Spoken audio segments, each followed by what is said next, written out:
Magandang araw po sa ating lahat. Pagpalain tayo ng Diyos sa ating pong pagninilay para sa araw na ito ay muli tayong humalaw sa mabuting balita ng Panginoon ayon kay San Marcos, kung saan sa unang tagpo ay kumbaga nagsumbong ang ilang mga alagad ni Jesus sa kanya sapagkat nakakita sila ng isang taong nagpapagaling, no, sa ngalan ni Jesus at hindi sila pinagbawalan ng ating Panginoon.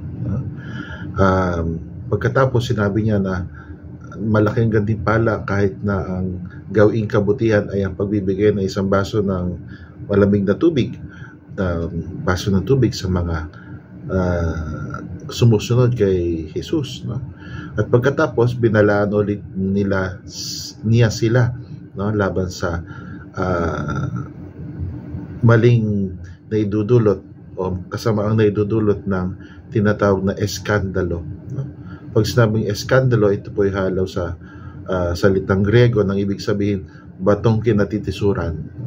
Hindi ko alam kung nakaranas na kayong matisod sa isang maliit na bato, no, na dahil nga hindi niyo nakita dahil maliit, natisod, no? Yun yung mga bagay na ikinatatalysod ng mga tao, sasanhi upang ang tao mag-isip o makagawa ng masamang bagay, no?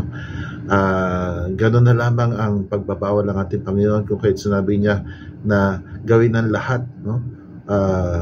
Napaka harsh marahil sa ating pandinig yung sinabi niya na kung ang mata mo ang sanhi ng pagkakasala, dukitin mo ito, no? Hindi may ibig sabihin na literal, no, na dudukitin yung mata, pero kinakailangang paglabanan natin, no, yung mga tukso o marahil mga masasamang pita, no, na marahil ay nararamdaman natin, no, sapagkat minsan ay pwedeng magkulang ang tao sa pag-stop, no, kumbaga paghaharang, no, doon sa mga tukso. Kanya-kanyang tao may kanya-kanyang tukso, may kanya-kanyang kahinaan, may kanya-kanyang kinatitisuran, no. Kaya maganda dito, itanong natin sa ating sarili, marunong pa ba akong lumaban, no? Bumibigay na lang ba ako doon sa alam kong kahinaan ko, no? Magandang alam natin kung saan tayo mahina, sapagkat kapag alam natin kung saan tayo mahina, alam natin kung saan tayo kinakailangan mag-ingat, no? Pag hindi mo alam kung saan ang weakness mo, ang chances ay lagi kang madadapa, no? Nang hindi mo alam bakit kaya laging nadadapa sa ganong mga bagay, sa mga ganong usapin, sa mga ganong mga konteksto.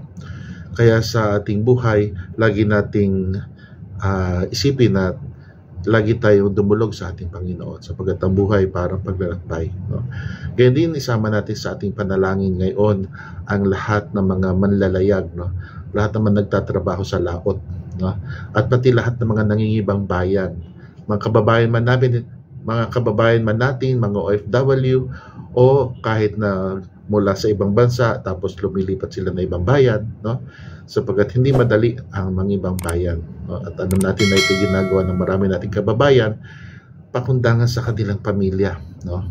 Kaya pagdasal natin sila at lahat ng mga naglalakbay at nangingibang bayan. Pagpalain tayo ng Diyos.